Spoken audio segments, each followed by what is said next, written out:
The Pacific Northwest holds a kind of silence that is difficult to describe. In the early hours, before daylight reaches the upper ridges, sound is absorbed by the mist. Moist air presses against the pines, carrying the steady hum of unseen streams. Rangers on patrol in these forests describe it as a living stillness, one that erases distance and dulls perception. From the coast to the deep interior of the mountain parks, radio signals weaken in seconds, as if the atmosphere itself interferes. The mountains, the fog, and the dense canopy create a zone where even experienced rescuers admit that orientation depends more on instinct than on instruments.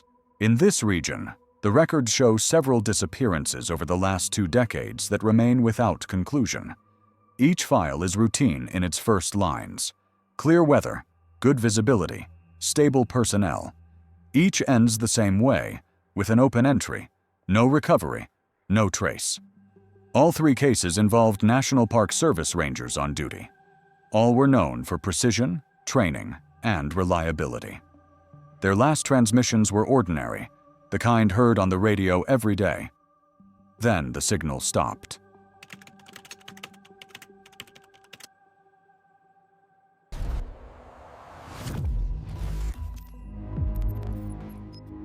The first record dates to the autumn of 2007 in Olympic National Park. The second, 5 years later, occurred on the slopes of Mount Rainier. The third was logged in the Great Smoky Mountains in 2014. Between them lie thousands of miles and different climates, yet the operational signatures are nearly identical. Calm weather, limited area, missing personnel, recovered items arranged without visible cause, no pattern of violence, no natural event to explain the sequence.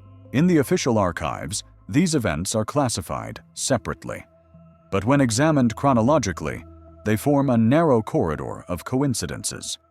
3 trained rangers vanished while performing routine fieldwork in daylight. Each case contains a record of instruments ceasing to function or signals breaking off within seconds. Search operations followed the same structure. Perimeter grids, K9 deployment, aerial infrared sweeps, all producing negative results. At Forks Ranger Station in Washington State, the original Olympic file remains in its steel drawer, number OLI 47. The heading reads, "Missing in the line of duty, cause undetermined." The handwriting is steady. The ink faded slightly along the edge of the page. Temperature that morning was recorded at plus 19 degrees Celsius. Visibility 12 kilometers. Wind southwest 2 meters per second. No precipitation. The terrain was dry, the radio clear, and the forest at Solduke Ridge unusually quiet. A low, constant hum is present on the archived recording, static with intermittent gaps, captured before the line went silent. October 18, 2007. Senior Ranger Logan Marshall left Forks Ranger Station at 7:15 in the morning. His assignment covered the northern sector of Olympic National Park, including Solduke Ridge and the Seven Lakes Basin. The patrol plan was routine: inspection of 2 fire lookout points, verification of radio transmitters, and a brief report by mid-afternoon. His truck, a white Ford F-150, carried standard issue equipment: radio unit, GPS receiver, first aid kit, and a PLB emergency beacon. The weather was stable, the morning clear. At 8:12, the station logged his first transmission. The message was short and calm. Checking the western slope, proceeding toward the pass after lunch, weather excellent. The tone was typical, without stress or anomaly. 9:34. The automated gate camera at Solduke recorded the vehicle passing through alone. This image remains the last verified visual confirmation. By 11:30, hikers from Seattle, Emily and John Reeves, reported seeing a uniformed ranger moving along the North Trail roughly 4 miles from the nearest camp. They described him as walking steadily, waving once in acknowledgement. That sighting aligned exactly with his assigned path. The report later matched photographic evidence: the faint figure of a man in a green jacket visible near the gorge. Marshall was expected to report again at 1400 hours. No message was received. By 1800, radio checks were repeated. silence on all frequencies. At 2100, the first notice of overdue personnel was entered into the log. The following morning, October 19th, the search protocol SAR 1127 was initiated.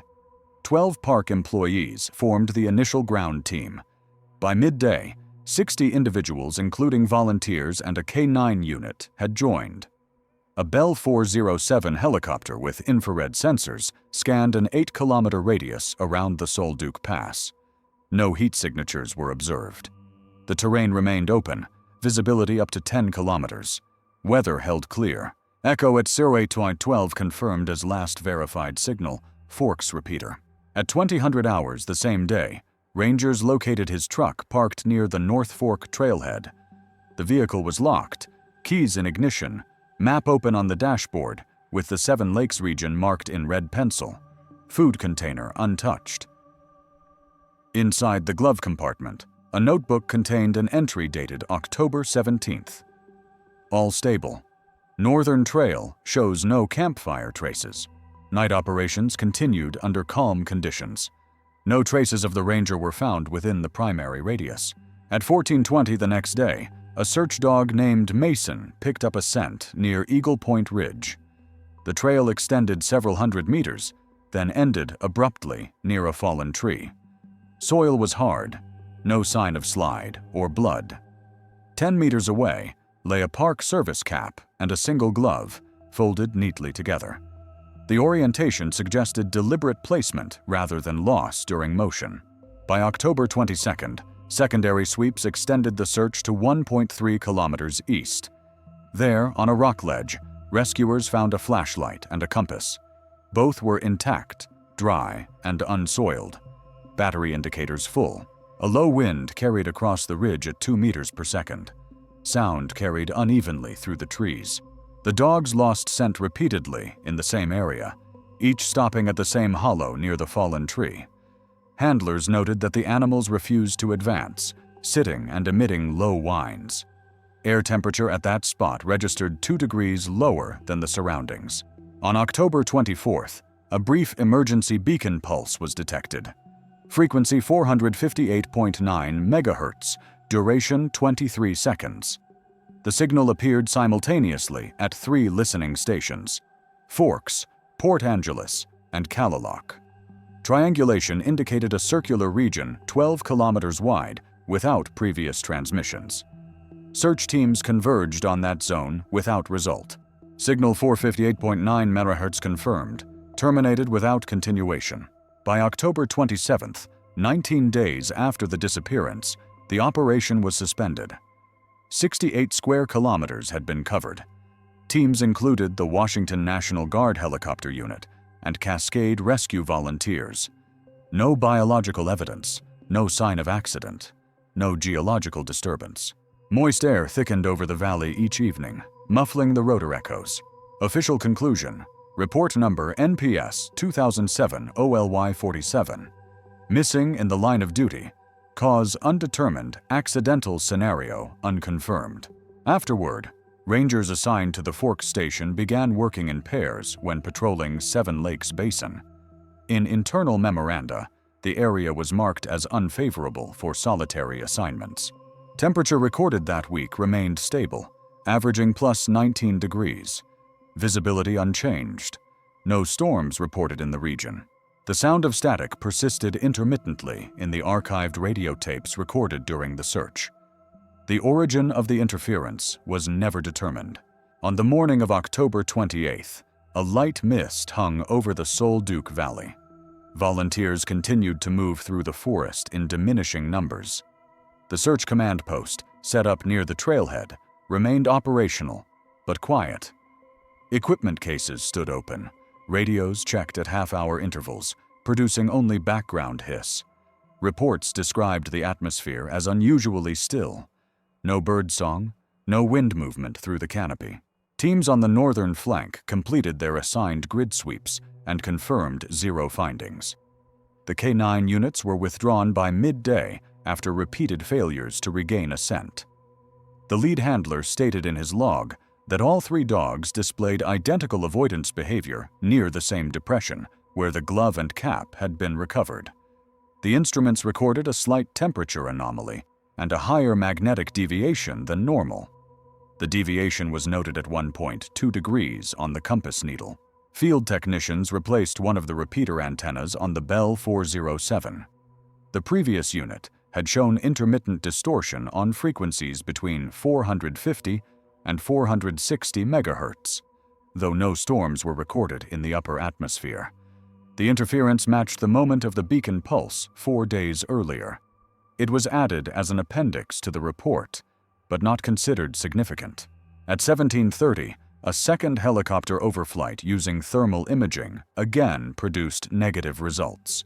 No new heat sources were detected, except for those corresponding to search teams. The valley floor was dry, and the water level of minor streams remained low, confirming the absence of flood or slide conditions. All trail cameras within the grid were checked. None captured motion between the 17th and 19th except small wildlife. At Forks Station, the central dispatcher compiled the final day log. Total distance covered by foot patrols during the 19-day operation was estimated at 236 kilometers. Each grid was revisited at least twice. The document concluded that the probability of finding new evidence was less than 1%. A faint static continued on the Forks channel at intervals of 20 minutes, similar in frequency to a faulty transmitter cycling on standby. Engineers tested all local sets. None produced identical noise. By the end of October, the command post was dismantled. The last personnel departed under steady rain. The truck remained in impound for inspection and was later released to the Park Service storage lot. Items found near Eagle Point were sealed and cataloged under code OLE 47A through D. The report was filed at Port Angeles, confirming closure of active operations. In subsequent weeks, several independent hikers reported difficulty using GPS devices near the same section of trail. Coordinates would drift several hundred meters before stabilizing. The incidents were logged without action. Weather records show that between October 29th and November 3rd, atmospheric pressure remained constant and temperature gradually decreased to plus 12 degrees. 2 months later, in January 2008, a maintenance ranger performing winter inspection of radio masts near the same ridge noticed a faint odor of metal and ozone around the site. Snow depth was 38 centimeters. No footprints visible except his own. Instruments showed static discharge above normal background. The reading was filed in the equipment ledger, unrelated to any human trace. Echo of last confirmed signal timestamp remained unchanged in the logbook. Air wait 12 hours, October 18th. No later entries appear under his call sign. The file ended with one short notation, added by an unknown clerk. No trace of presence beyond the tree line. Wind direction on the last recorded day stayed constant from the southwest. A thin cloud layer closed over the valley each evening, concealing the upper ridges until dawn. In the following spring, when snow had retreated from the upper slopes, a limited resurvey was authorized. It lasted 3 days and involved 6 rangers. They followed the previous coordinates, rechecked the ledges where the flashlight and compass had been found, and extended the perimeter by 1 kilometer eastward. The effort was procedural, meant only to confirm the absence of new material before the file was permanently archived. No items were recovered. The forest floor was clean, the moss unbroken, as if months of weather had erased every trace. At the old search base near Salduke Ridge, the metal stakes that had supported tents were still visible in the soil. Their alignment matched the previous year's operational sketch. Rangers recorded this detail only to note that the site had remained undisturbed through winter. The silence of the area was remarked on again in their logs. No echo from radio checks, no wildlife movement during daylight hours. Each test of the repeater line produced the same faint hiss between transmissions, identical to the pattern noted months before. In May, 2 hikers reported a reflection seen at dusk on the slope north of Seven Lakes. It resembled a metallic flash. A small reconnaissance unit visited the location the next day. They found nothing metallic, only a thin shard of glass embedded in mud, likely from a camera lens. Its origin could not be verified, but the part number matched components used in standard Ranger-issued models. The item was bagged, labeled Fragment 47E, and added to the main archive. The report closed with the statement that environmental conditions were stable and no further searches warranted. Yet each year since, small notations reappear in internal memos: instrument interference near the ridge, GPS drift, dogs unwilling to advance beyond the hollow. These are not official investigations, only field remarks. The terrain remains accessible but is rarely patrolled alone. Visibility at Solduke Ridge averages 10 kilometers on clear days. Air humidity remains high, near 60%. During temperature inversions, radio signals continue to break without clear cause. At Forks Station, the archive cabinet containing the file emits a faint metallic smell when opened, described by one technician as ozone from old circuitry. The logbooks inside are dry, paper slightly warped from moisture exposure. On the upper corner of the main report, a small water stain forms a pale ring around the date: October 18, 2007. The audio recordings kept from the original radio sessions contain 12 minutes of ambient noise preceding the final message. Analysis performed later found a brief tonal fluctuation at SOR 8.13, consistent with signal reflection from terrain, not human voice. The same tone reappears exactly at 12-minute intervals until the tape ends. No mechanical fault was identified in the recorder. Signal 458.9 MHz remains listed in the district frequency catalog as reserved for emergency channels. No further transmissions have been logged on that band from Solduke Ridge. Near dusk, when air cools after sunset, sound seems to fade completely beyond the first tree line. Moisture condenses on the aluminum posts of the radio masts, forming a slow, rhythmic drip. In early summer of the following year, a maintenance team returning to service trail markers around 7 lakes reported finding a section of disturbed soil along a ravine. It was roughly 2 meters long, shallow, with compacted earth, as if someone had recently knelt there. The discovery was logged and inspected by the district ranger. No bones, clothing, or metallic traces were present. Soil analysis later showed no organic residue. The indentation was attributed to animal movement, and the note was marked inconclusive. Still, it renewed limited discussion of the missing ranger within the department. By that time, the Marshall case had become a procedural reference in training modules, illustrating extended search protocols and the limits of topographical grid accuracy in high-humidity forests. Instructors used it to emphasize radio redundancy and team spacing during solo patrols. No hypotheses were included in the teaching material. The file was factual, stripped of commentary. Yet among senior personnel, the case was mentioned quietly. Several who had participated in the search admitted to avoiding that area afterward, describing mild disorientation when walking alone near the ridge. In August 2008, a National Guard helicopter on a mapping flight crossed the Solduke sector at low altitude. On the recorded cockpit audio, the crew noted brief static on Channel 3, identical to the interference from the previous year's reports. The pilot added a verbal note that the interference ceased immediately after passing the ridgeline. Data review later showed the aircraft's navigation unit had momentarily frozen at coordinates identical to the last confirmed signal from Logan Marshall. The anomaly lasted 3 seconds. Echo from Aero 812 position confirmed as persistent in field telemetry. During the same month, the Forks Station maintenance log recorded another minor occurrence. One of the repeater consoles displayed the call sign, Unit 417, the same designation assigned to Marshall's handheld radio. The entry appeared for less than a minute, and then cleared automatically.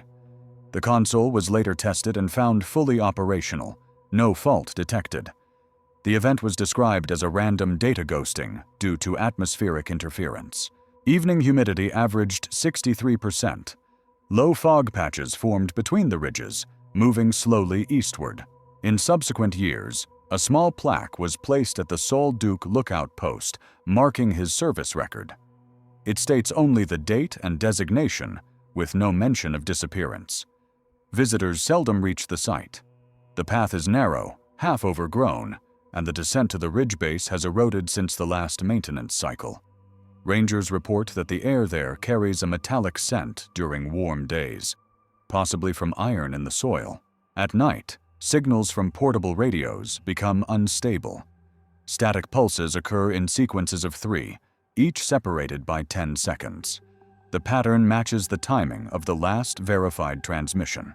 Field log entries in 2009 confirmed no physical changes in the area, no landslides, no treefall of significant scale, no new water channels. The ridge remains geologically stable.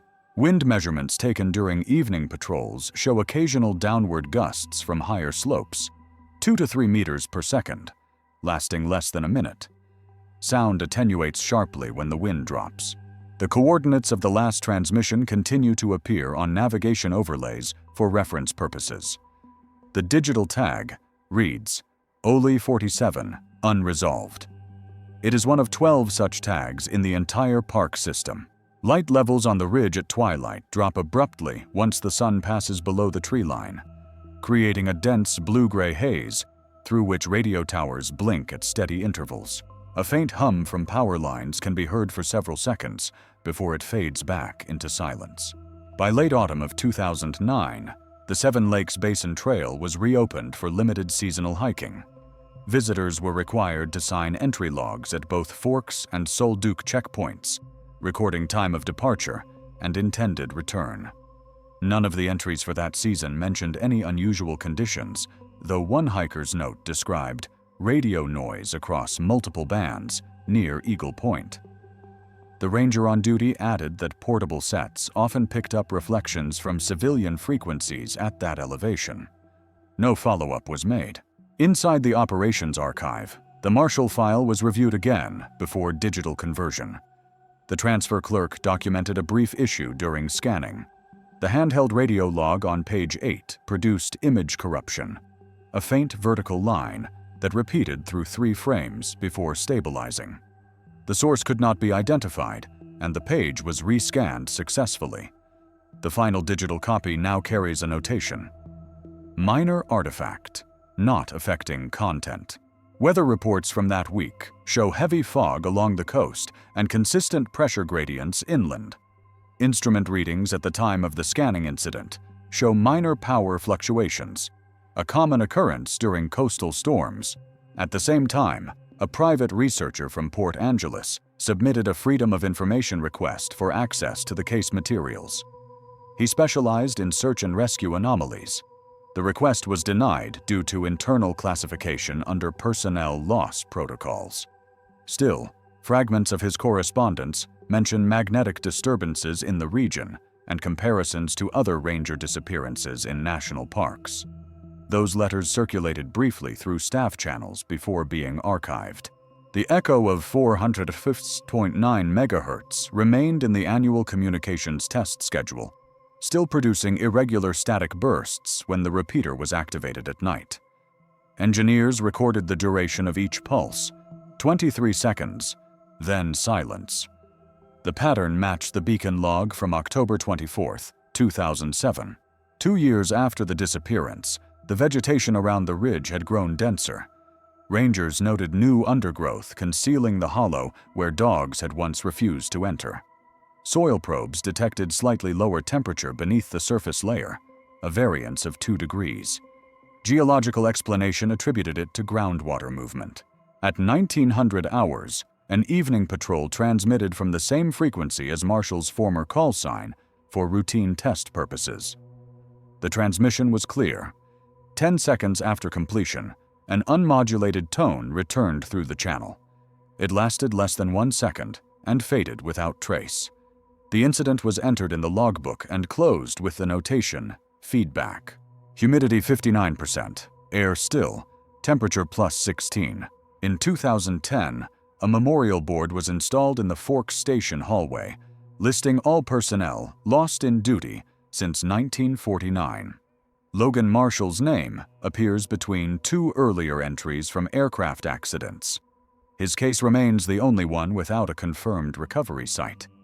Each October, a brief internal notice is transmitted across ranger frequencies to mark the date of his disappearance. It uses his original identifier, Unit 417, followed by a single burst of static. Sound levels during these transmissions measure at baseline. No external interference is recorded. Night temperature drops 3 degrees between 2200 and midnight, accompanied by steady drizzle along the ridgeline. The air carries a faint mineral odor, possibly from wet stone.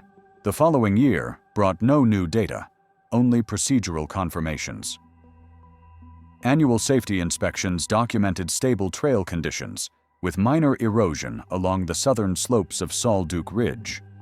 The memorial plaque installed at the lookout was checked and resecured after winter frost. Beneath it, lichen growth had obscured the lower edge of the metal plate. Rangers removed the buildup and logged the maintenance under standard groundskeeping. No one reported unusual interference during that operation. By midsummer, the forest canopy had thickened to the point where daylight barely reached the ridge floor. Even during midday, the light was diffuse, pale, and cold. In that kind of illumination, objects lose contrast. A khaki jacket becomes the same color as the moss-covered trunk behind it. Search instructors later remarked that this was likely why Marshall's equipment, if left exposed, could have remained unseen during the first week of the operation. The explanation was sufficient for the training manual, though the probability of every item lying beyond sight within an 8-kilometer radius was statistically low. In the radio logs for 2011, there appears a note from the Port Angeles communications supervisor describing unexplained carrier noise received during a scheduled systems check. The static pattern matched earlier Solduke interference, but was heard only once, at 0813 hours. The repetition of that exact minute was noticed, marked by a small pencil underline. The incident was archived without action. Echo of 08.13 timestamp confirmed in subsequent maintenance test. Later that season, during a cloud seeding study over the Olympic Range, the meteorological aircraft recorded a brief magnetic fluctuation while flying above the Seven Lakes Basin. Instruments showed a minor dip on the horizontal field component, nothing operationally significant, yet almost precisely above the area of Marshall's last known position. The report classified it as a routine geomagnetic variation. Autumn brought high rainfall and low visitor numbers. The park remained open, though most ranger patrols were limited to road access zones.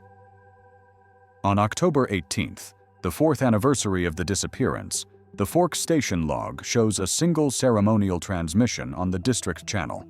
The message consisted of the call sign, a 3-second pause, and static lasting for 10 seconds. The file note ends with annual remembrance transmission completed. In November, an unverified civilian claim reached the headquarters office. A hunter reported seeing a green-jacketed figure standing motionless near Eagle Point before dusk. The witness was questioned by phone. His statement lacked specifics, and the description was inconsistent with standard uniform issue. No field team was dispatched. Rainfall that week totaled 122 millimeters. Ground saturation made travel beyond the second trail section nearly impossible. By early winter, fogs thickened across the ridges, and the valley below Solduke filled each evening with low cloud. Signal reflections during these conditions often produce echo returns on handheld radios. Rangers described the effect as voices without origin, an acoustic mirage caused by temperature layering. At Forks Station, the archive room's humidity level rose above normal, forcing temporary relocation of several paper files to Port Angeles.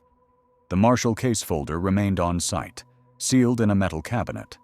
On its label, the ink has faded, leaving only the file code visible. OLI 47. Every subsequent inspection has reconfirmed the same condition. No recovery, no remains, no secondary clues. The record stands unchanged for more than a decade. The sound of rain against the roof panels of the station merges with the hum of the generators during night shifts.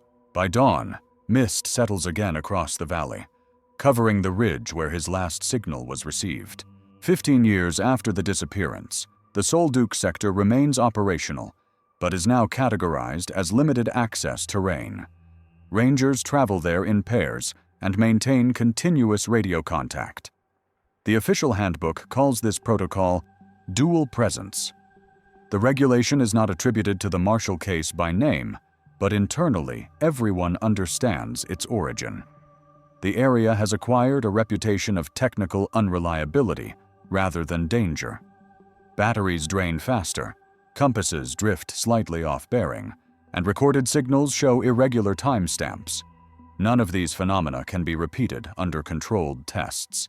In 2022, a new environmental sensor was installed on the ridge to monitor temperature and humidity. It transmitted data hourly to the Fork Station server. During the first week of operation, readings were normal.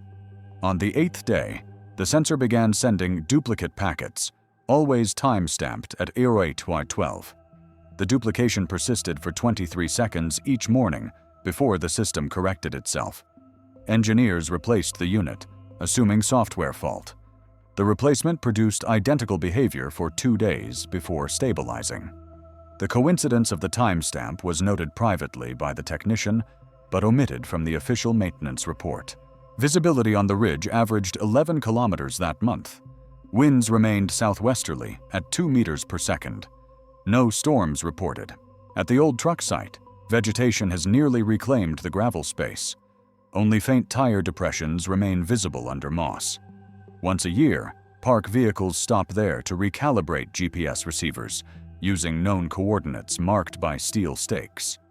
The ground is firm, undisturbed, no subsidence detected. Yet handheld GPS devices still exhibit slow positional drift near the hollow below the ridge, similar to magnetic interference patterns. The anomaly zone measures roughly 30 meters in diameter and remains consistent with earlier field notes. Echo of original coordinate tag unchanged since 2007. In the visitor log for the previous summer, 2 separate hiking parties reported hearing faint radio static while resting near 7 lakes. They assumed it was cross signal from aircraft frequencies. The recordings on their phones captured a short burst of sound lasting under a minute. Audio analysts later confirmed the frequency to be within the same range as the original Ranger beacon, 458.9 megahertz. The origin was undetermined. Air density on those days measured slightly higher than average due to coastal inversion. When night settles over the ridge, the light from Port Angeles reflects weakly against low clouds, outlining the horizon in a pale band. The forest beneath remains entirely dark, and any sound of movement disappears within seconds. At Fork Station, the steel drawer containing file OLY47 now bears a printed tag. Closed file. No further action. Inside, the paper edges have curled slightly from age. The last line of the final page reads in typed text, "No trace of presence beyond tree line." No one knows who added it. Temperature fluctuations near the ridge average less than 1 degree across 24 hours. The silence remains constant. In recent seasons, newly appointed staff who read the old case summaries sometimes ask if the story of Marshall was exaggerated. Senior officers respond only that his record is factual, his last coordinates verified, and that all subsequent readings remain unchanged. Wind from the coast carries faint salt into the forest air. It mixes with the resin scent of cedar and lingers on the equipment stored outside the station walls. Each year, the October rain returns, washing the ridge clean again, leaving the valley silent except for the periodic crackle of distant static. In March of 2023, the Park Service completed a full system upgrade of radio infrastructure across the Olympic sector. New repeaters, fiber links, and encrypted channels replaced analog networks dating back to the early 2000s. During the transition phase, technicians performed calibration sweeps on all previously used frequencies. At exactly 0812, during one of those sweeps, a low carrier tone appeared for 23 seconds on channel 458.9 megahertz. It was recorded automatically, marked as legacy signal. No further data packets followed. Engineers considered it residual feedback from old antenna hardware. Still, the timing mirrored precisely the archival record. The maintenance log captured this as a single-line entry. Later, while verifying the files, one of the senior communications officers compared the waveform with the beacon trace from 2007. The shape was identical down to the microsecond amplitude peaks. No explanation was offered in the report. The result was filed under anomalous repeat. By early summer, when daylight extended past 2100 hours, the Solduke Ridge appeared unchanged. Ferns grew over the base of the radio mast, and thin birch saplings lined the former helicopter landing zone. Weather conditions remained stable, humidity near 58%, air temperature plus 18 degrees, wind calm. The sense of isolation there persists even in daylight. Radio checks at hourly intervals continue, and every transmission ends with a pause, operators listening for faint static before switching channels. In training briefings, the Marshall file is still referenced only as OLI 47. Cadets read the first 3 pages and note the details of his professionalism, the clear weather, the absence of any terrain hazard. It is used as an example of how ordinary conditions can produce unsolved outcomes. No speculation is allowed during the review. Each trainee signs acknowledgement of protocol comprehension. Echo of OLI 47 signal parameters verified in communications database. No alteration since original entry. Occasionally, hikers entering the Seven Lakes region report weak radio interference on consumer devices. Phones register background noise that ceases once they descend toward the valley. The phenomenon occurs sporadically, most often near the ridge perimeter. The park's technical office maintains a record of these reports, purely for statistical purposes. At dusk, the air cools rapidly. Mist begins to form at the same altitude where the ridge flattens into the basin. Even from a distance, the line of fog can be seen stretching like a thin horizontal band. It drifts slowly eastward, silent and constant, erasing detail. Inside the Forks Station archive, the drawer marked OLI 47 now sits beside 2 other files of similar nature. Each bears the notation, Status Unresolved. The edges of the folders are aligned with precision, labels printed in uniform font. The air inside the room remains cool, controlled at 18 degrees Celsius. When the overhead light is switched off, a faint afterimage of the metallic drawer surface lingers in the dark. The final verification of the Marshall record occurred in October 2024. No modifications were made. The text remains as it was written 17 years earlier. The opening line still reads, "Routine patrol, clear conditions." The Solduke Valley remains accessible by the same trail he walked that morning. The distance from the parking area to the ridge is measured at 6 kilometers. It takes 2 hours at a steady pace. Those who walk it describe the same effect, sound diminishing with each step into the forest until only breathing and static from handheld radios remain. Fog settles between the trunks at mid-morning, flattening all perspective until the forest becomes a single uniform shade of gray. The signal at 458.9 MHz remains silent. The following year, records from Forks Station show a procedural transition entry. Case OLI 47 archived, data migrated to federal repository. With that notation, the Marshall disappearance officially left local jurisdiction. The file was sealed, its contents digitally indexed, and the physical folder moved to long-term storage. For the local rangers, the case had shifted from operational memory to historical record. Yet its coordinates remain programmed into every new GPS issued to the district. The tag appears automatically when units initialize within a 20-kilometer radius of Solduke Ridge. The area looks unchanged. The same trail bends around basalt outcrops and narrow switchbacks. The same wooden bridge crosses the stream below Eagle Point. Occasionally, maintenance crews find small items left by visitors: bottle caps, film canisters, a piece of foil, but nothing of relevance. The soil where the glove and cap had once been located shows no indentation, no discoloration. The spot is recorded precisely on a laminated reference sheet stored at the station. No vegetation anomaly has been noted there. In June of 2025, A visitor hiking before dawn reported hearing what sounded like a handheld radio open channel in the distance. A click, followed by static, and then silence. The report reached park authorities through the General Inquiry email 2 days later. Rangers checked the date and time. No patrols were active in that zone, and no maintenance teams had been scheduled. The message was filed as anecdotal. Radio test logs later that week confirmed normal function on all active channels. The same month, a team from the Department of Natural Resources installed seismic sensors along the ridge for soil stability analysis. One unit, placed within 200 meters of Marshall's last known coordinate, registered a brief electromagnetic fluctuation each morning between 8 and 9 o'clock. The anomaly lasted less than 30 seconds. It was consistent in duration, but not in amplitude. Data technicians attributed it to atmospheric inversion or nearby communication relay overlap. The occurrence ceased after 1 week, without intervention. Temperature at ridge level that period averaged plus 19 degrees Celsius, with minimal wind.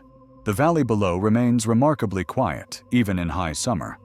On clear days, sound from the Sol Duc River reaches the ridge with no distortion, yet voices from the trail below vanish in the air after a few seconds. Rangers describe it as perfect acoustic absorption. Instruments confirm a low-frequency drop of 2 decibels within the tree line.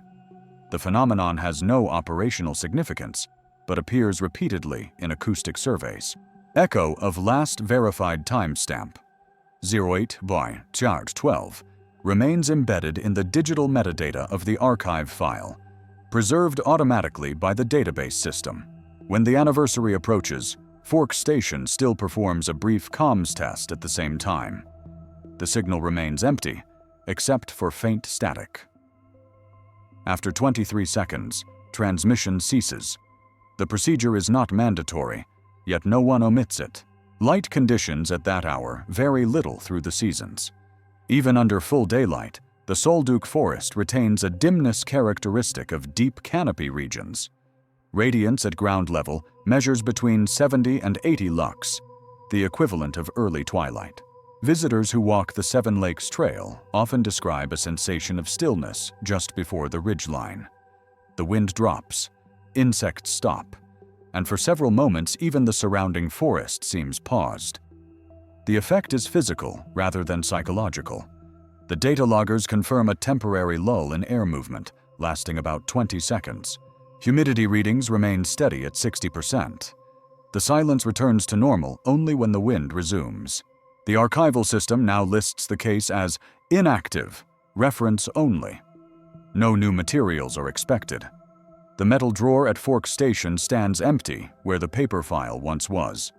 Dust has gathered at its base in a thin line, undisturbed. Under certain conditions, when nearby transmitters test their channels, static faintly echoes through the corridor outside the archive room, like residual energy trapped between frequencies. The air remains cool, the lights dim. The station clock marks 08:12.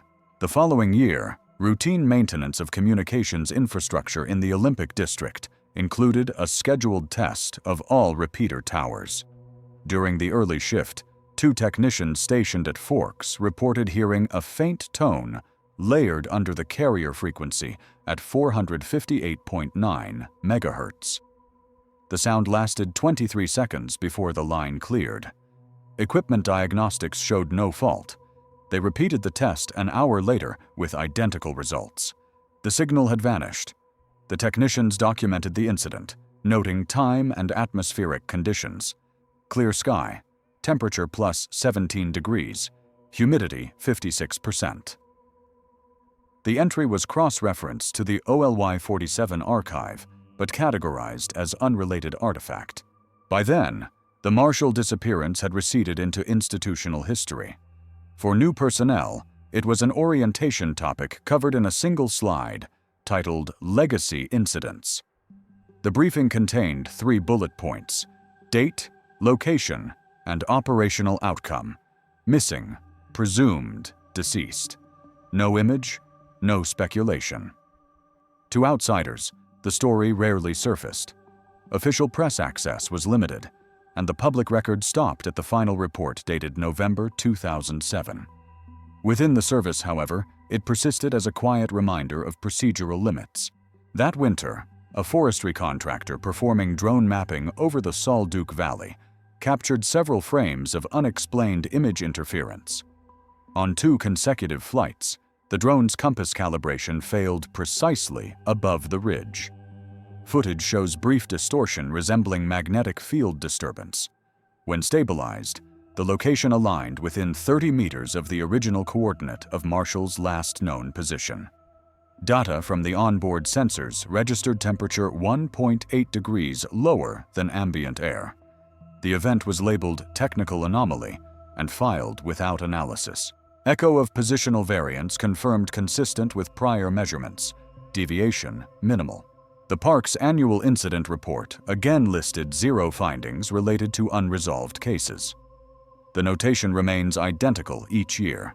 Only file numbers change, reflecting minor updates in classification. In this record, OLY 47 appears beside entries for weather-related injuries and equipment losses, equal in administrative weight, yet distinct in permanence. Sound measurements taken in April 2026 revealed irregular acoustic damping in the basin below 7 lakes.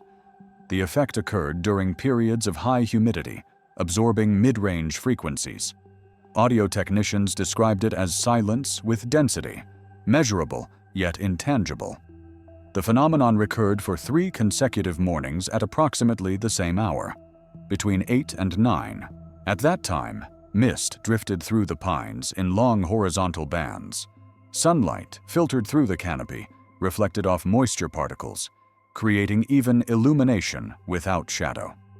In that light, the terrain loses dimension, depth perception compresses, and distance becomes uncertain. The Solduc patrol route still follows the same markers. Each stake is numbered, each checked monthly. The section between markers 12 and 16 passes directly through the area once designated as the primary search grid. The ground remains stable, vegetation thick, and the old helicopter clearing almost invisible from the trail. There is no plaque or warning sign, only a faint outline where moss gives way to stone. Wind speed near the ridge averages 2 meters per second. Direction constant. At Forks Station, communications continue to register minor static bursts between automated transmissions. The intervals are irregular, 6 to 10 minutes apart, lasting fractions of a second. Engineers attribute it to repeater feedback from coastal relay nodes. The description matches older reports, though no interference source has been isolated. Evenings are quiet.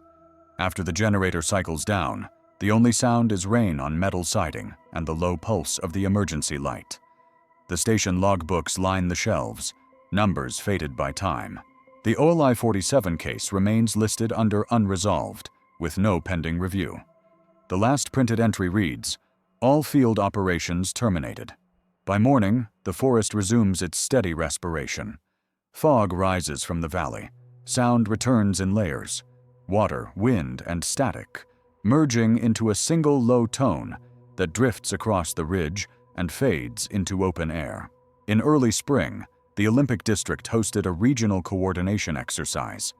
Teams from other national parks arrived to train in joint search operations using updated GPS synchronization. The demonstration area covered part of the Solduc Ridge. Before field deployment, communications officers briefed participants on the legacy interference in the sector, warning that transient static could appear on radios near marker 15. The exercise proceeded without issue. Only one technician reported a single 20-second distortion on the emergency frequency at approximately 08:12. His note in the after-action summary matched the tone pattern stored in the OLY 47 archive. It was acknowledged and filed without comment. That week, humidity along the ridge stayed at 58%, temperature plus 16 degrees, wind light. The environmental sensor installed in 22 still transmitted hourly readings with minor fluctuations. Every morning, the data set continued to show a short duplicate entry, time-stamped 08. 12/23. The engineering division confirmed again that it was a benign coding loop. The sensor was left in place. Within the Forks station, the archive room was reorganized. Older analog tapes were digitized, including the original radio recordings from the Marshall search. During transfer, technicians noticed an unexpected sound on Channel 3, barely audible, a low click occurring every 12 minutes during the static intervals. The pattern matched the timing anomaly already documented in the first analysis. Software engineers ran filters and determined it was likely mechanical noise from the recording unit. Still, the operator who handled the file noted the sound's precision and added a line to the metadata. Interval repetition exact. Echo of 12-minute recurrence confirmed in digital conversion log. By midsummer, vegetation along the Sol Duc Trail reached full density. The narrow path was lined with ferns, their stems brushing against passing boots. Maintenance patrols trimmed growth at weekly intervals, maintaining visibility for hikers. Reports mentioned a continued absence of wildlife around the hollow where scent dogs had stopped years earlier. No nesting, no scat, no prints. The biologist assigned to the survey described it simply as quiet sector. Light levels beneath the canopy measured at 70 lux, constant through midday. Toward August, a transient rainstorm swept through the park, followed by abrupt clearing. During the pressure shift, radio frequencies across the district produced overlapping feedback for several seconds. All repeaters recorded the same static burst, lasting 23 seconds, perfectly synchronized, beginning at exactly Oritas 12. No subsequent interference occurred. Headquarters in Port Angeles classified the event as meteorological reflection. Air pressure during the incident was 1,013 millibars, rising. The next morning, when systems stabilized, operators conducted a comparison between the new data and the historic beacon trace. Waveforms were identical in duration and structure. The results were logged and set aside. No operational measures were taken. By late autumn, park traffic declined again. The forest floor was covered with wet needles and low cloud concealed the ridge for most of the day. Forks Station entered winter schedule. 2 rangers per shift, radio checks every 3 hours. Night transmissions often returned faint echoes that dissipated before analysis. The silence of the off-season returned to its steady rhythm, broken only by rainfall on the metal roof. Inside the archive, the cabinet once containing paper files of OY-47 now holds only a single flash drive. Its label carries the same words as the last printed report. Missing in the line of duty. Cause undetermined. Temperature at dawn +9 degrees. Visibility 3 kilometers through mist. At this hour, the forest emits no sound except the light ticking of condensation dripping from branches. The ridge above remains invisible, lost behind a pale wall of fog that moves without direction. Each winter, the same inspection cycle repeats. Equipment is tested, paths reflagged, and the Sol Duc Trail checked for obstruction. The district's logs for 2027 show another uneventful season. No landslides, no severe storms, no animal disturbances. Yet on January 21st, a maintenance crew adjusting the antenna array at Forks Station recorded a transient pulse on the legacy emergency frequency. Duration, 23 seconds. Time of occurrence, 8 or 12. The crew noted clear sky, temperature +6 degrees, and no lightning in the area. The tone was faint, but continuous, with a waveform identical to the archived beacon signal. It was saved automatically and attached to the annual technical report. The head of communications reviewed it once and wrote a short annotation. Residual propagation, identical parameters, non-actionable. The notation was enough to close the incident. Nothing further was investigated. Still, the timing was exact, as if the old transmission had repeated itself on schedule.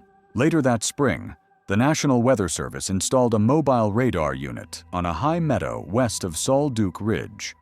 During calibration, radar technicians observed small interference bands moving across the screen at slow velocity, aligned with the tree line. The anomalies appeared daily for 3 consecutive mornings, always around 8 o'clock.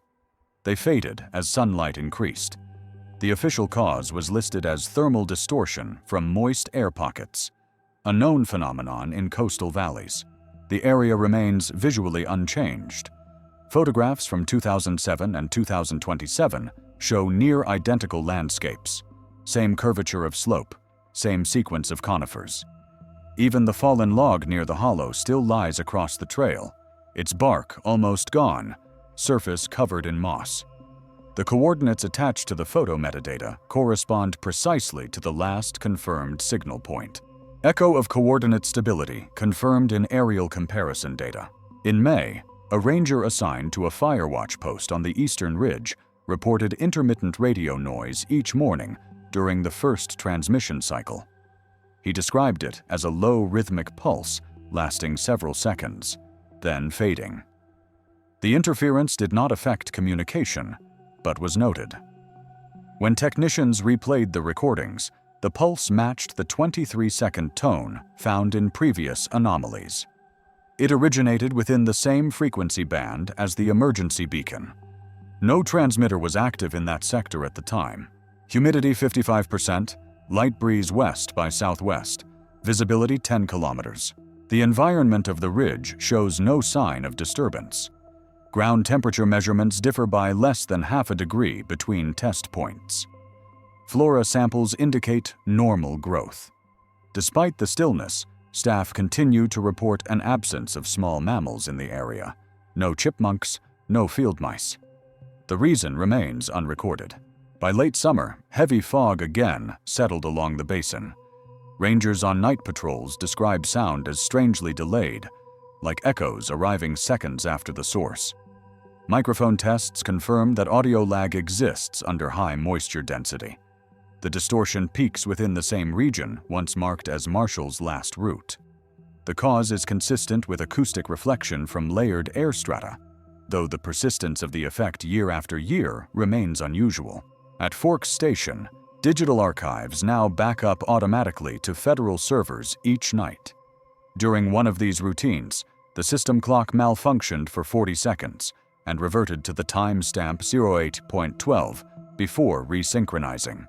IT staff replaced the motherboard and recorded the fault as clock drift. The replacement log includes the remark, "No data loss." Light over the Solduke forest at that time of morning falls through a thin haze, diffused and colorless. No movement visible except vapor rising from the ground. Radios remain silent except for the faint background hiss that never completely disappears. Static duration 23 seconds, amplitude unchanged. Then silence. Spring drifted into early summer with little change across the Olympic District. Seasonal staff returned, and trail clearances resumed under clear weather. On June 2nd, at 07:55, Forks Station registered a short communication spike across several frequencies. It lasted less than 1 second, followed by silence. The signal analyzer displayed a faint harmonic at 458.9 megahertz, the same channel once allocated to emergency locator beacons. The automatic system tagged it as a stray reflection from nearby maritime transmissions. It was not investigated further. The ridge remained quiet. Maintenance patrols noted stable vegetation coverage and minimal erosion along the upper slopes. GPS receivers performed normally, except within the long-known 30-meter drift zone near the hollow. There, the coordinate lock continued to fluctuate, adding or subtracting small positional errors, never consistent, never large enough to trigger fault codes. Each year, new equipment behaves the same way, producing slightly different, but always irregular readings. The anomaly remains confined to that spot, as if the location itself rejects calibration. Humidity along the ridge measured 59%, air temperature +17, visibility near perfect. In late July, a research group from a regional university conducted a small-scale acoustic survey using directional microphones. Their goal was to compare atmospheric sound decay in dense forest environments. The data collected at Solduke Ridge showed a sharper drop in mid-frequency transmission than any other test site. Sound, once emitted, faded into silence within 4 to 5 meters. The students noted the effect without comment, assuming vegetation density as the cause. Later, when reviewing recordings in the lab, they heard a faint pulse at regular intervals, approximately once every 12 minutes, buried in the background static. None of the microphones were transmitting during that period. Echo of 12-minute pulse remains consistent with prior archived intervals. By August, the park's automated monitoring stations were upgraded to a new satellite uplink. During the switchover, data from the ridge sensor showed a duplicate entry at 08.12 each morning for 3 consecutive days before the pattern ceased. Engineers called it a firmware synchronization lag. No anomaly was reported elsewhere in the park. The region's air remains unusually still before sunrise. Early patrols describe a flatness to the light, a blue-gray clarity through which distances appear shorter than they are. Under that illumination, even the metal stakes of the old search base glint faintly.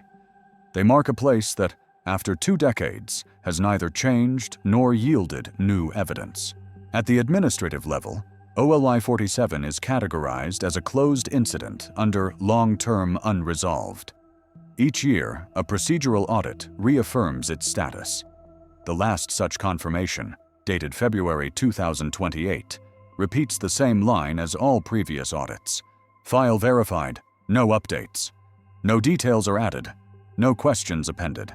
Evening barometric readings show a slow rise in pressure. The air thickens slightly at sunset, carrying the scent of wet cedar and resin from the valley below. When darkness settles, the forest's low hum resumes, a near-constant vibration produced by insects and distant water. Yet above the ridgeline that sound thins, replaced by intermittent static that fades as quickly as it begins. At Forks Station, the night operator continues to run periodic checks on the old frequencies out of habit. Most nights, there is nothing. Occasionally, a burst of static lasts the familiar 23 seconds, then cuts off cleanly, as if obeying a pattern only the instruments can follow. The timestamp reads 08.12, automatically appended by the system clock. Light from the early morning window falls across the metal cabinets, highlighting the label still intact on the bottom drawer, OLY 47. Air temperature inside the room 18 degrees. Silence steady. The following autumn brought prolonged rain to the Olympic Peninsula. Rivers rose, trails softened, and the forest floor turned to mud. Solduke Ridge remained closed for 2 weeks due to fallen trees. When the path reopened, maintenance rangers confirmed that the markers along the ridge had shifted slightly downslope, possibly from soil movement. Each post was remeasured and realigned to original coordinates. The difference between new and old positions averaged 30 centimeters within expected geological tolerance. The work log noted light drizzle, temperature plus 13 degrees, no wind. During that same week, a communications audit reviewed legacy files stored in Forks Station's system. The technician running the check observed an unrecognized file appearing in the data tree. Time-stamped October 18, 2007. The document contained no text, only a blank header and a checksum identical to the first digital conversion of the Marshall tapes. When reopened minutes later, the file had disappeared. It was assumed to be a display cache error during synchronization. The occurrence was logged once, under minor archival glitch.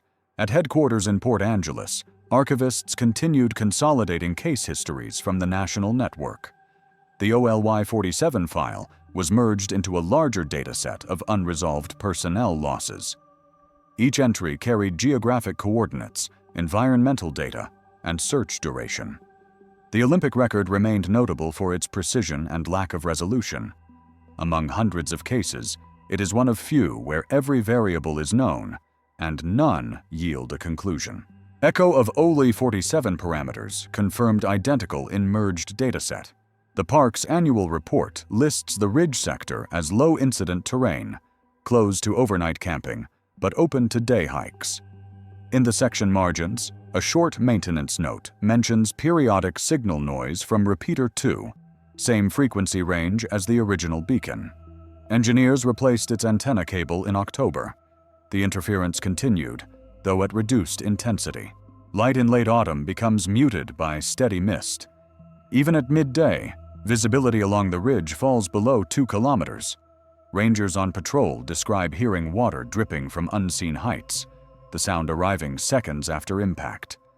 Radio transmissions carry normally in open air, but falter once under dense canopy. The difference is measurable, but inconsistent. Humidity readings average 65%. Air pressure 1,011 millibars, steady. At night, the ridge is entirely dark.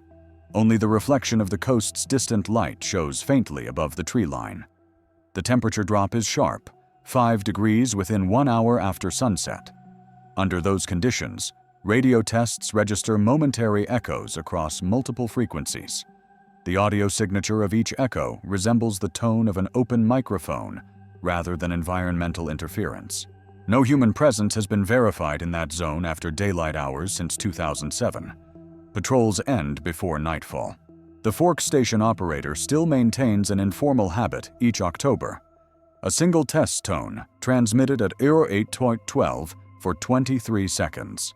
It has no operational purpose. The sound is calm and even, the same static that filled the air on the last morning of the missing ranger's route. When the tone ends, the channel is left open for 5 seconds more, listening for a reply that never comes. Atmospheric data during the most recent test recorded 0 wind movement, complete radio silence afterward. The drawer that once held the physical file remains closed. Dust outlines its handle. Each spring, when the archives are cleaned, the staff leave it untouched. Its label has faded to a pale rectangle. Only the indentation of the letters OLI 47 remains visible under light. Before dawn, fog gathers again in the valleys. The ridge above vanishes from sight, then reappears slowly with the first light. The forest stays silent. The instruments continue to mark the same time, 12. By the start of the next spring cycle, the Solduke sector had settled into routine observation. Tree growth surveys resumed, trail cameras replaced, and soil pH readings taken for environmental reports. On April 9th, at precisely 08:12, the data feed from the ridge sensor briefly duplicated its packet once more. Duration of the duplication measured 23 seconds. The transmission repeated the ambient temperature and humidity from the previous hour with no change.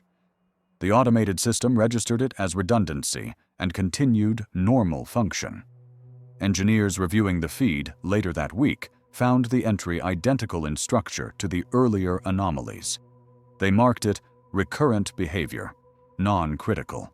The patrol that morning encountered calm conditions. Air temperature +15, humidity 57%, visibility clear to 9 kilometers. No animal tracks along the ridge. The same fallen log near the hollow remains in place, now almost fused with the ground. Its orientation has not shifted in 17 years. Nearby, the small depression where dogs once halted has filled with decayed leaves. Only a shallow indent indicates where the search once focused. The Fork Station Daily Report for April 10th includes a routine notation. Environmental sensor Solduke, signal stability confirmed.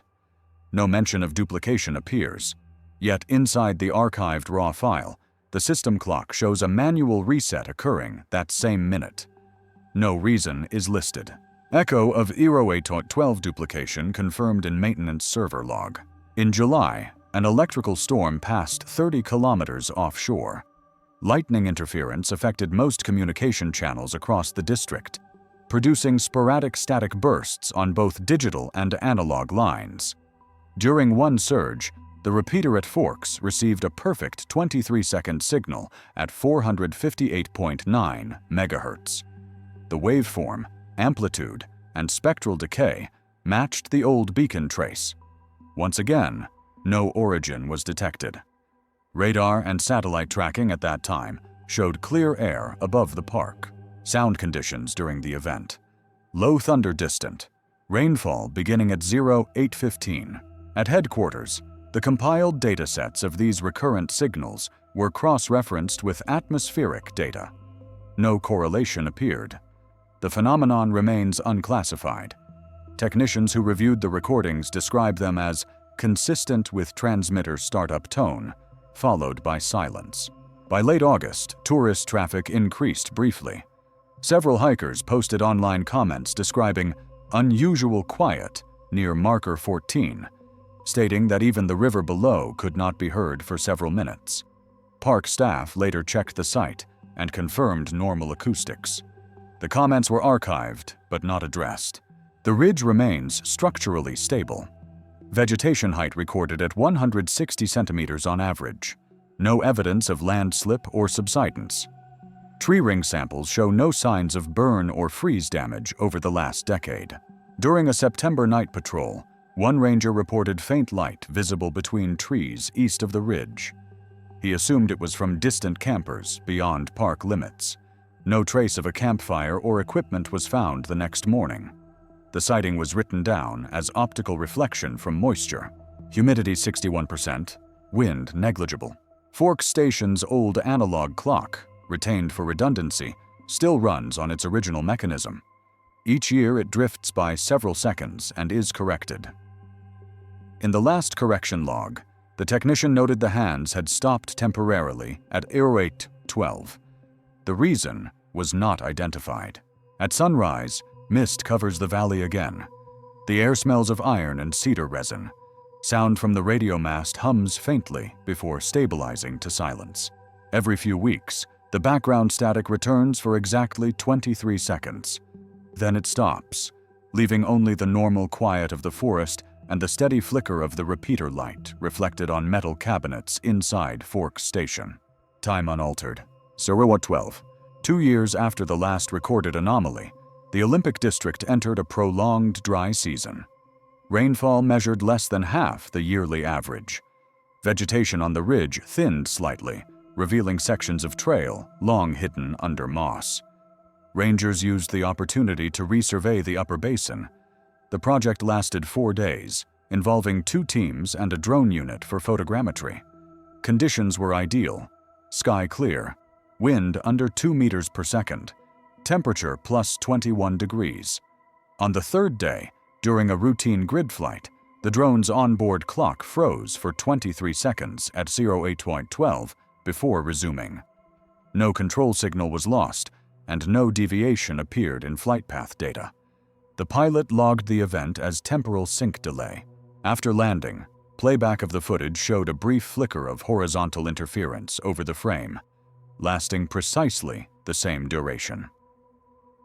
The ridge beneath appeared unaltered, but the trees in the center of the image displayed a faint shimmer, as if heat distorted the air. The temperature reading from that exact moment showed no rise. The data was sent to headquarters and stored under environmental anomalies. Echo of timestamp and duration confirmed identical to previous field data. The following morning, the same drone repeated the flight pattern. This time, no malfunction occurred. The coordinates matched perfectly with those from the day before. Engineers reviewing both sets of files noticed that the first day's footage contained an embedded metadata fragment referencing the old OLY-47 archive path. The inclusion was impossible by normal file handling.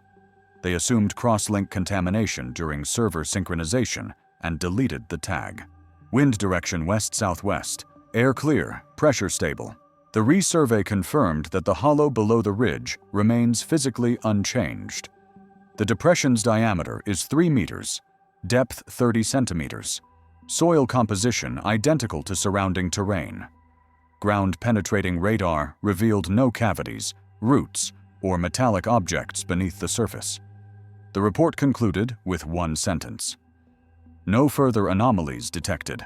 At Forks Station, staff rotation brought new personnel unfamiliar with the original case.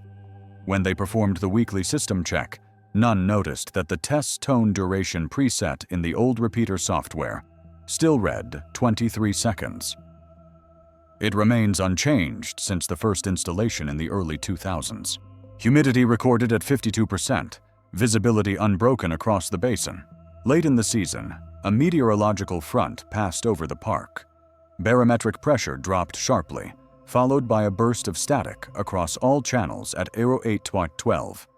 The interference lasted the usual 23 seconds, uniform across the district. The automated logging system captured it on multiple nodes simultaneously, then resumed normal transmission. Headquarters later traced the signature to no known origin.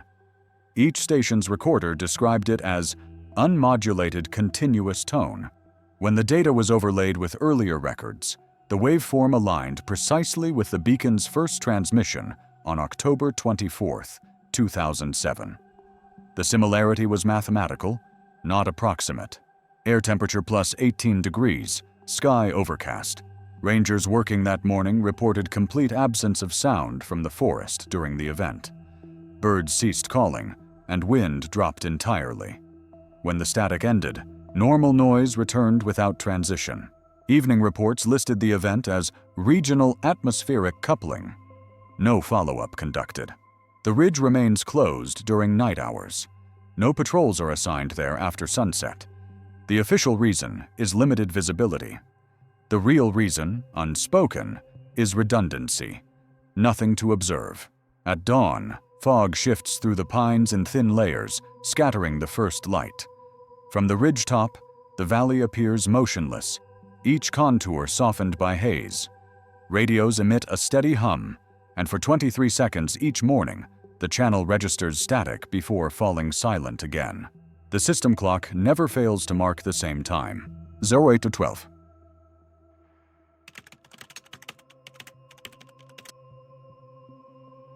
The following entry in the regional archive shifts the record eastward. 5 years after the events at Solduke Ridge, another case would mirror its sequence in quiet precision. This one occurred in Mount Rainier National Park, 150 miles inland, at higher elevation and under colder air.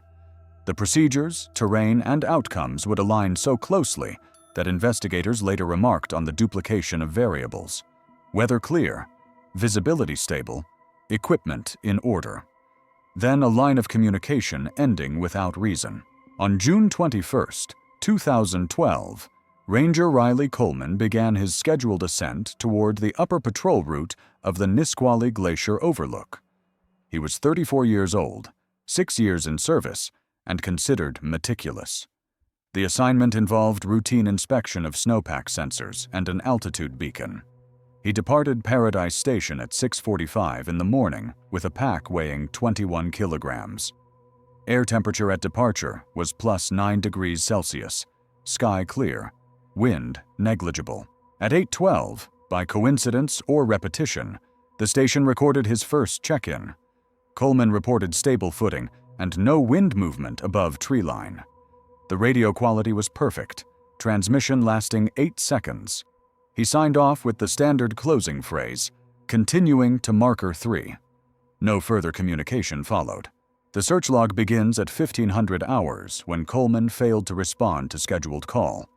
Dispatch attempted repeated contact on all frequencies. No answer. A secondary unit at Muir Camp confirmed absence of visual contact. By 1700, Protocol SAR-07RN was activated. A 4-person team ascended the same route under clear weather. At 1900, they reached the third marker. No trace found. Night temperature fell to minus 2 degrees. Ground remained hard-packed snow, minimal surface melt. At dawn on June 22nd, aerial units scanned the slope with infrared. No heat signatures visible. The first tangible finding appeared that afternoon at an elevation of 2,300 meters. Coleman's backpack, standing upright near a snow bridge, straps fastened, contents intact. A glove rested on top, palm down, not blown or scattered. Within 5 meters, a trekking pole was lodged vertically into snow, as if planted deliberately. Echo of 08:12 last transmission confirmed in station log, frequency clear. The terrain around the find was smooth and undisturbed. No footprints other than those of the searchers were visible. The snow surface showed no sign of collapse or slide. The bag's base was dry, suggesting it had not lain there long. GPS reading taken at that point matched the planned route. The team photographed and cataloged all items, then expanded the search outward by concentric grids. At 2100 hours, darkness forced withdrawal to base. The second day brought cloud cover and intermittent fog, reducing visibility to 30 meters. Crews continued scanning in lines, marking each completed sector. At midday, a second item was located: a park-issued radio, battery charged, transmitter intact, resting half-buried near a rock outcrop. Analysis later confirmed no mechanical fault. The unit showed the last active timestamp as 08:12:07, identical to the departure morning record. The ridge remained silent throughout the operation. No avalanche debris, no rockfall sound. Air temperature constant, -1 degree. Wind east-northeast 3 meters per second. As evening settled, fog condensed over the glacier face, muffling rotor noise from the helicopter above. Radio chatter decreased to short, factual bursts between teams. Static covered intervals between messages. On June 23rd, operations resumed at first light. A cold front had passed overnight, leaving the upper slopes covered with a thin layer of new snow that blurred existing footprints. Temperature at dawn measured -3 degrees Celsius, wind calm. Visibility improved gradually to several hundred meters. Ground crews started from Coleman's last known position and widened their perimeter to a 500-meter radius. The helicopter circled overhead, relaying coordinates to base. At 10:22, a rescue volunteer named Carson flagged a discovery 70 meters downslope from the original find. It was a single boot, upright, with its laces tied. Snow around it was smooth, no sign of drag or scuff. Nearby lay a folded map in a plastic sleeve, uncreased and clean. The map showed Coleman's intended route marked in red, ending exactly where the object was found. The ink remained dry. Forensics later determined no fingerprints beyond Coleman's own. At noon, the searchers reached the glacier edge, marking each crevasse with GPS. None showed fresh breaks or collapsed snow bridges. A probe survey measured uniform density. Dogs brought in from Yakima worked the area through mid-afternoon, showing brief interest at 2 locations before losing scent entirely. Handlers recorded temperature anomalies of -0.8 degrees Celsius in both spots, small but repeatable. Echo of thermal variance noted identical at dual coordinates. The command post at Paradise Station logged these details in real time. By evening, they had scanned an area of 1.5 square kilometers without new evidence. The backpack and boot were retrieved for lab examination, showing no mechanical or animal damage.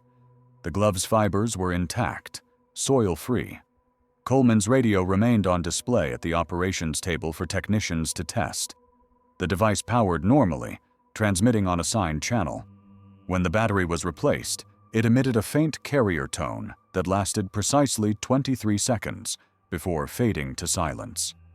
The tone matched the archived OLI 47 waveform.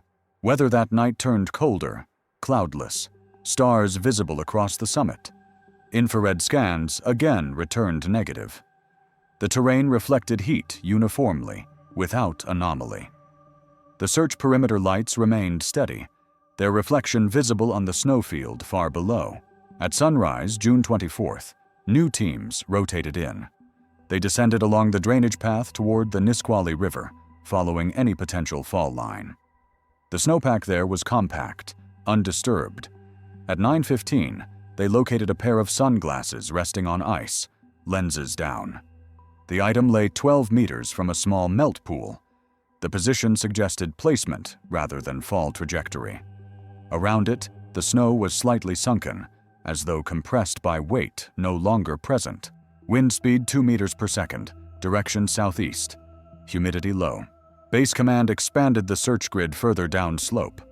Drones equipped with thermal cameras covered the lower basin through the afternoon. No heat signatures were recorded, though one image contained faint vertical streaks in the infrared band, dismissed as lens reflection. The streaks occurred at the same timestamp. 8:12 local time, when the daily communications check was transmitted. Echo of timestamp confirmed identical across telemetry recorders. After 4 consecutive days without further finding, the mission commander recommended suspension pending weather improvement. Total area covered reached 12 square kilometers, exceeding the expected radius of movement for a single hiker. The record notes that no tracks, no falls, no secondary artifacts were detected beyond the initial cluster. Coleman's body was never located. Temperature fell sharply at dusk to -5 degrees. The wind dropped completely. From the observation deck at Paradise, the glacier's surface appeared uniform, illuminated by reflected moonlight. In the silence, the radio operators ran a final signal test, standard practice before shutdown. For 23 seconds, static filled the channel, steady and even, before returning to clear air. Then the mountain was silent again. On June 25th, search operations formally transitioned from rescue to recovery.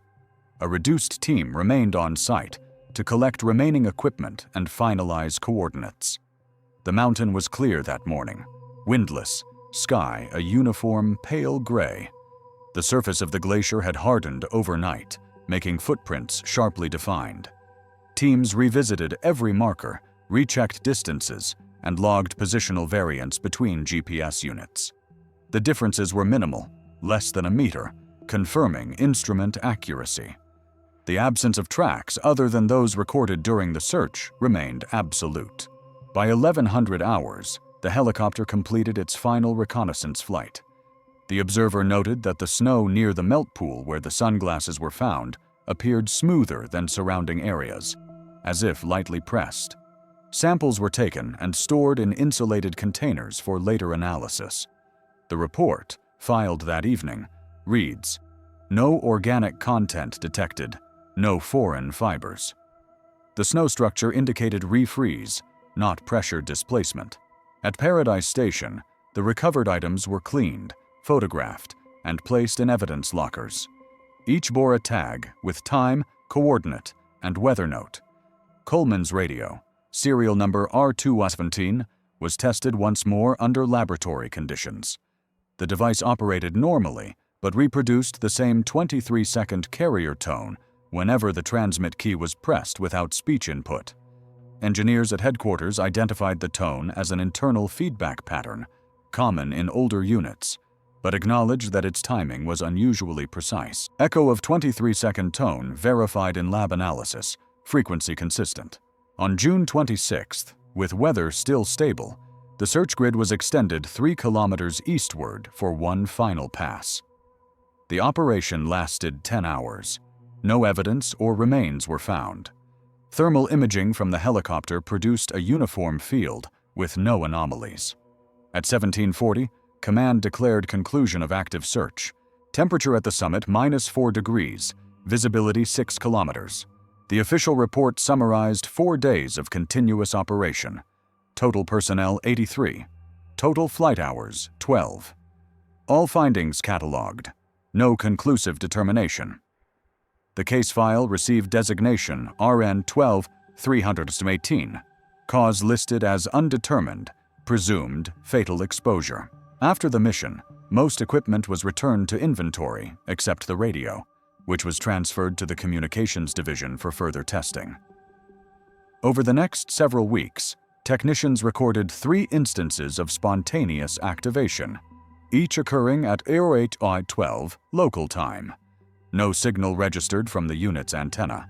The display simply illuminated, remained active for 23 seconds, and then powered down. Internal diagnostics showed no hardware fault. Humidity within the lab during these events averaged 48%. Ambient temperature +20.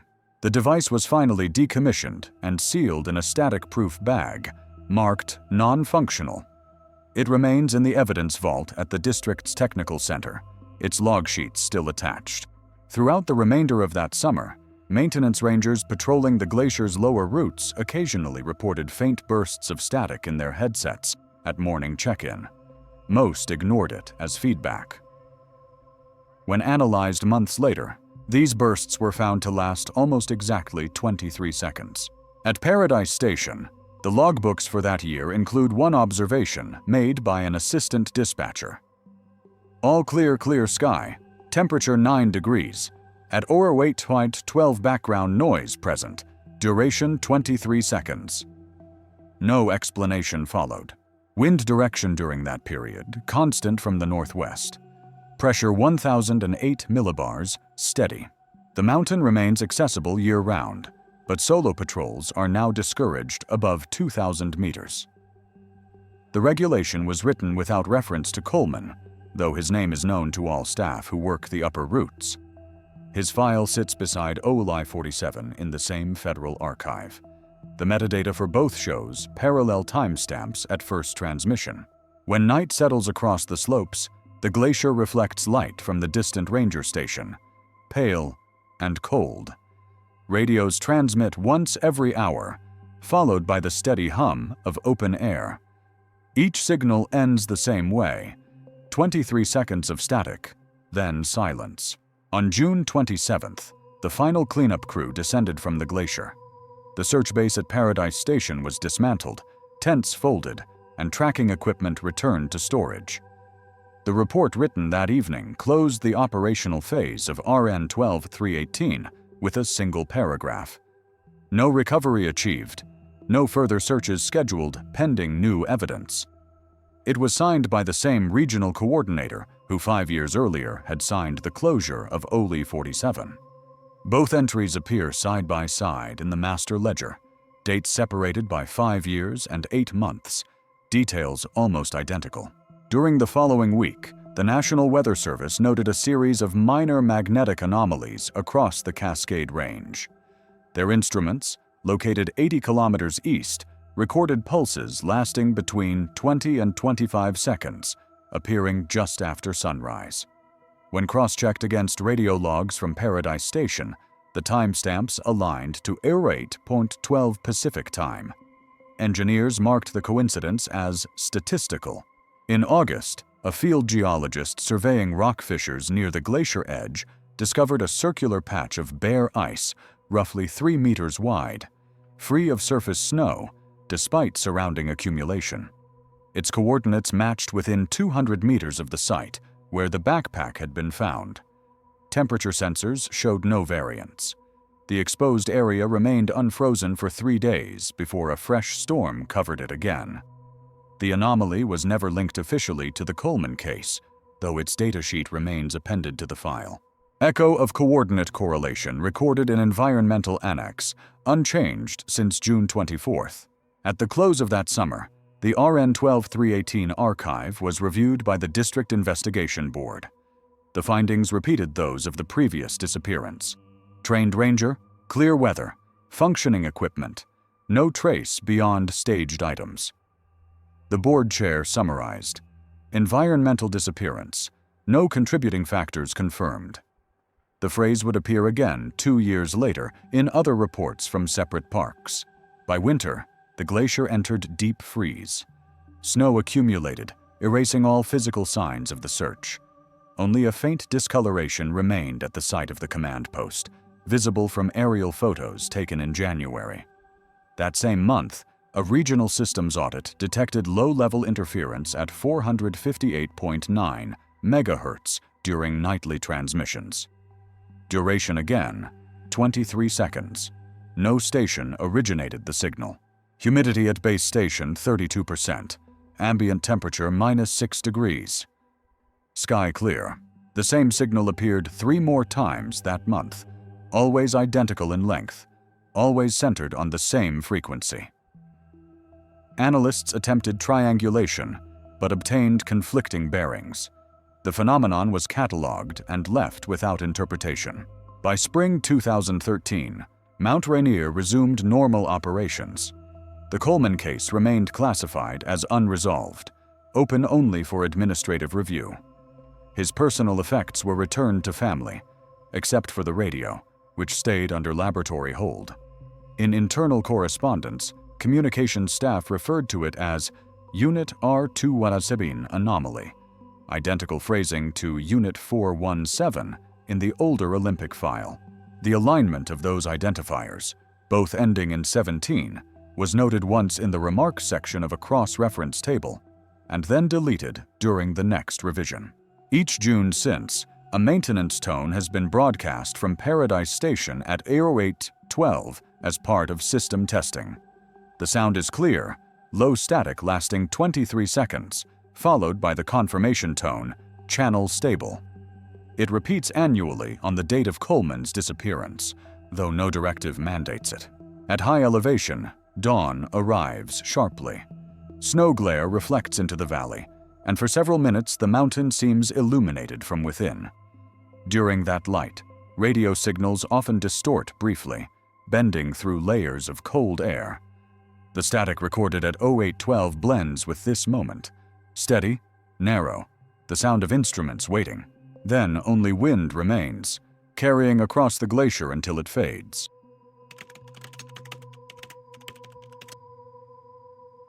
In the spring of 2014, a similar record would appear in another district, this time 2,000 miles east.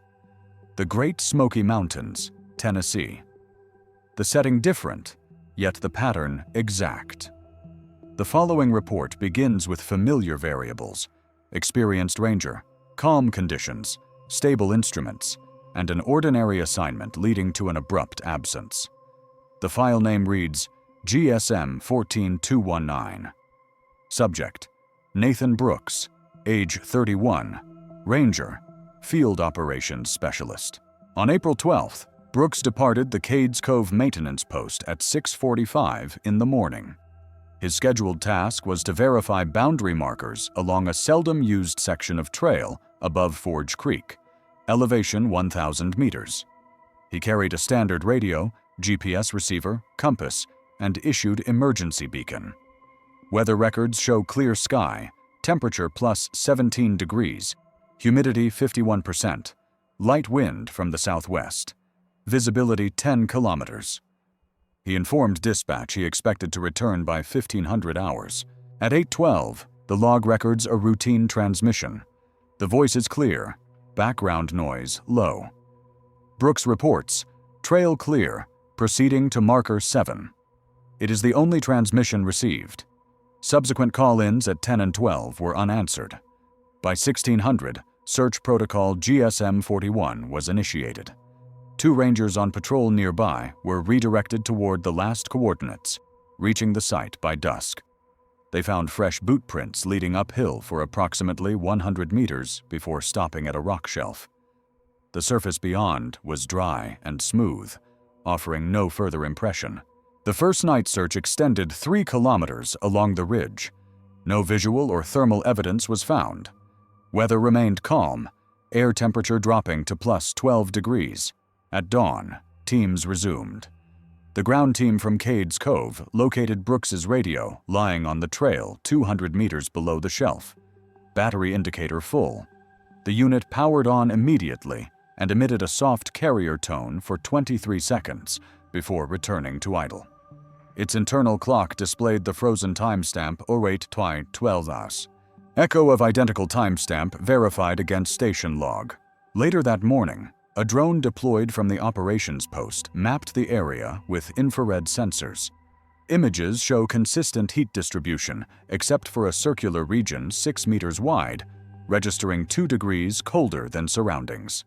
That coordinate aligned within 20 meters of where the boot prints had stopped.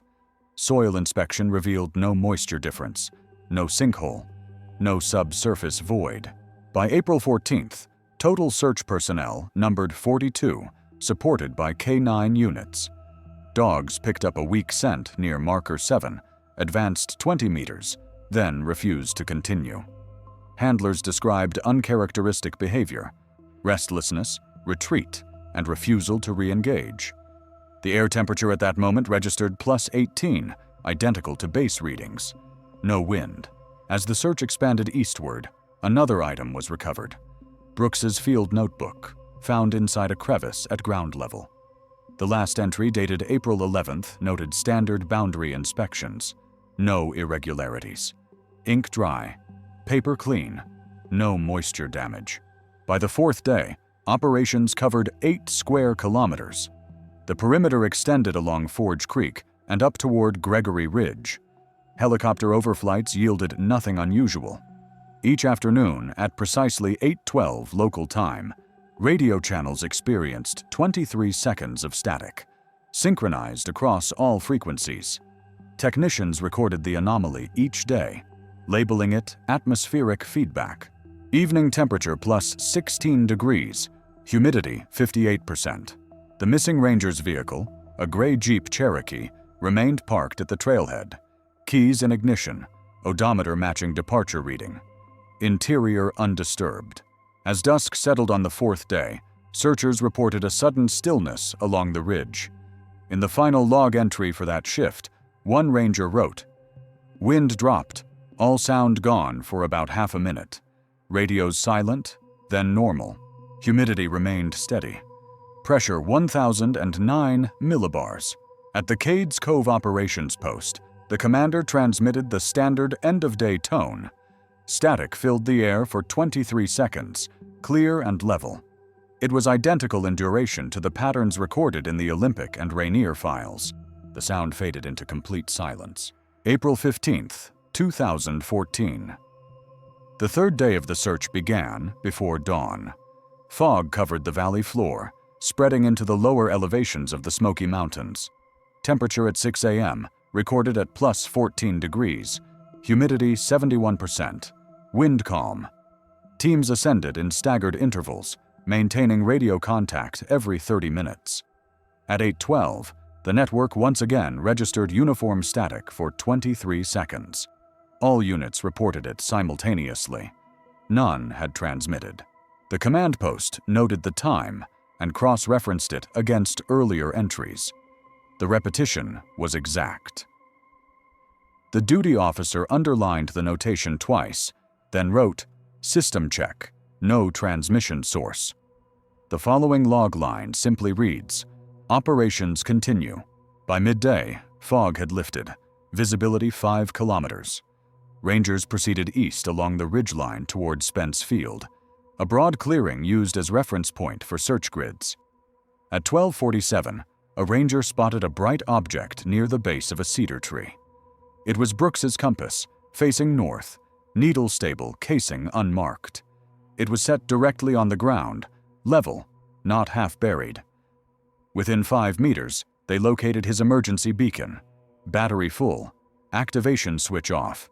Echo of recovered equipment logged identical to prior case pattern. The discovery zone was photographed, flagged, and logged. Soil samples taken at each artifact site showed no compression marks suggesting impact or drop. Items appeared placed rather than lost. Each was collected and sealed in evidence bags. The search expanded another kilometer east, with teams moving in parallel lines. Drones above mapped the terrain at 20-meter intervals. Thermal imaging revealed one cooler pocket identical to the one found on the 2nd day. Circular, 6 meters in diameter. Temperature variance -2 degrees. Weather remained clear, air still.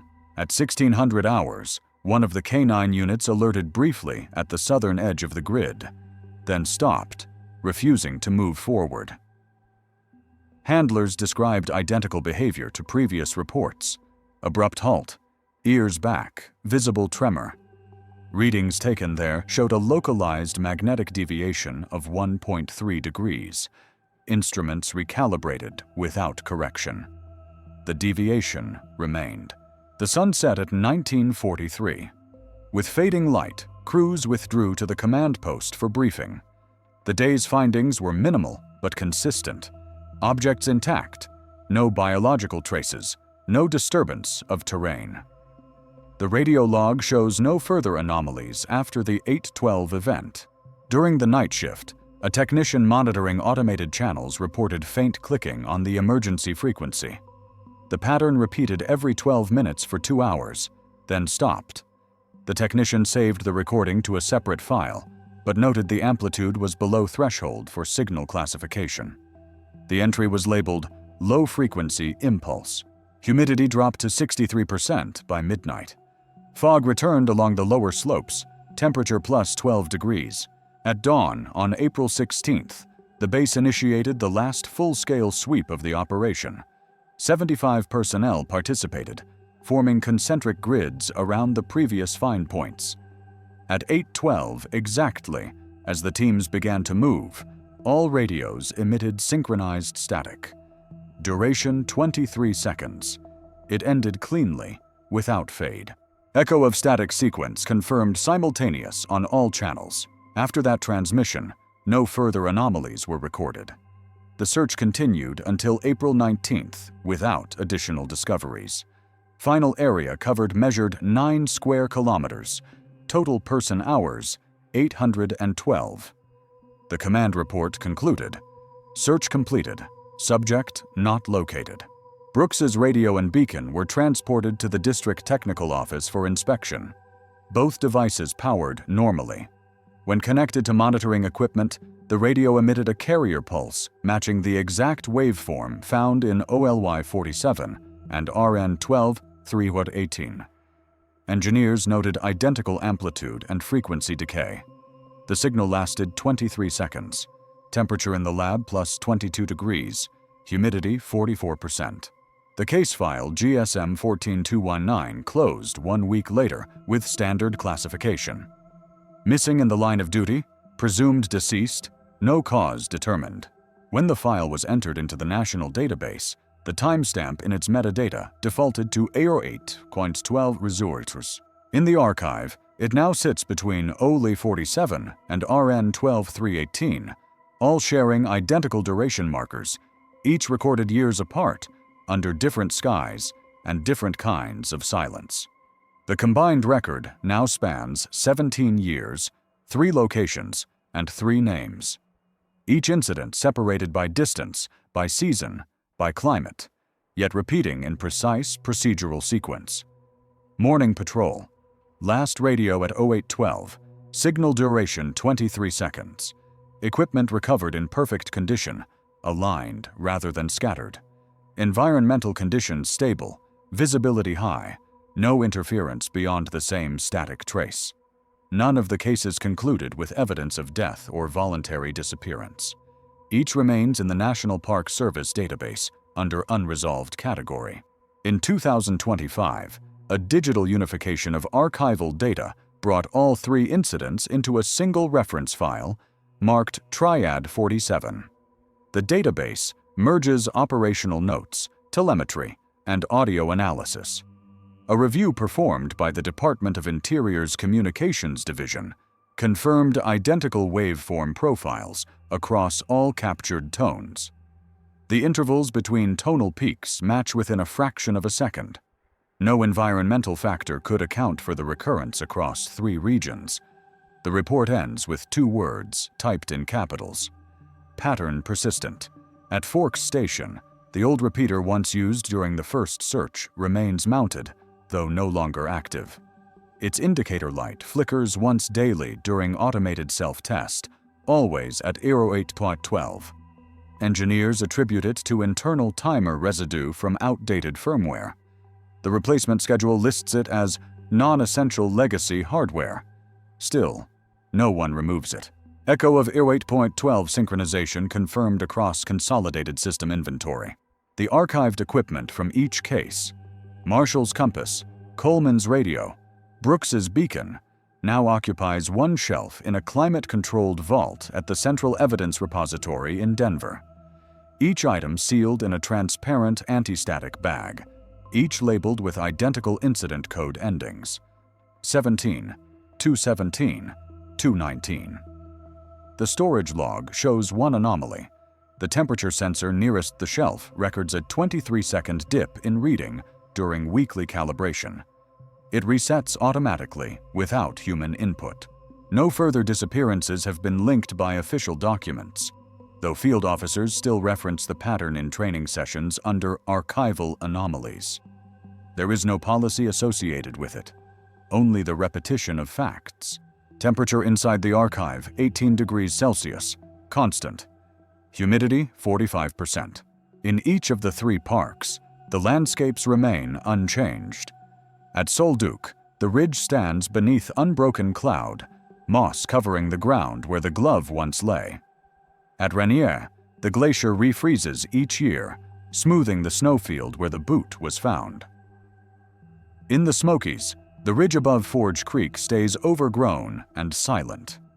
Visitors pass daily, unaware of coordinates embedded in every GPS receiver used by the service, coordinates that point to 3 locations marked only as reference points. Do not edit. During annual communications drills, a short tone still sounds across internal channels at exactly 08.12, lasting 23 seconds. It has become procedural habit, neither acknowledged nor explained. Operators log it automatically, then resume normal transmission. Wind readings across the 3 regions differ by kilometers and temperature gradients, yet all display a brief lull at roughly the same moment. Instruments register it as coincidence. By night, when stations power down and lights fade from the control rooms, the low hum of dormant transmitters merges with environmental silence. The distinction between interference and air becomes meaningless. At the Denver Vault, the light sensors mark time in hourly intervals. The data feed confirms normal conditions, no unauthorized access. Yet every day, between 08.12 and 08.35, the feed contains a single line of white noise across the graph. It lasts 23 seconds. Then the curve returns to baseline. Files remain open. No further entries were added. The drawers stay locked, their metal surfaces cold to the touch. Viewers may submit analysis or correlation data to the field office database. Subsequent case files will be reviewed and cataloged as new evidence becomes available. For continued reference, follow the archive.